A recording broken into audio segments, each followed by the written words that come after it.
Спортсменка из Иркутска Оксана Кошелева сумела сдвинуть с места 2 трамвая с пассажирами. Этому достижению предшествовали полгода усиленных тренировок. Мастер спорта по пауэрлифтингу и победительница соревнований по силовому многоборью, получив последнее наставление тренера, впряглась в сцепку общим весом 36 тонн. Она не только привела в движение трамвайный поезд, но и переместила его на 5 метров.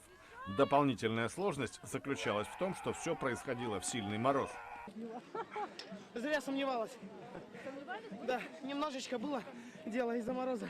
Нам обещали -11, а было -20. Тренер Светлана Сапунова считает успех своей подопечной закономерным. Россия, она самая сильная, самая великая страна. У нас самые сильные, великие люди. Мы даже доказываем это физически, что мы сильные. Мы превосходим всех. Ранее Кошелева сдвигала с места одиночный трамвай, грузовик КАМАЗ и вертолет Ми-8. В ее дальнейших планах силой собственных мускулов попытаться привести в движение самолет и корабль.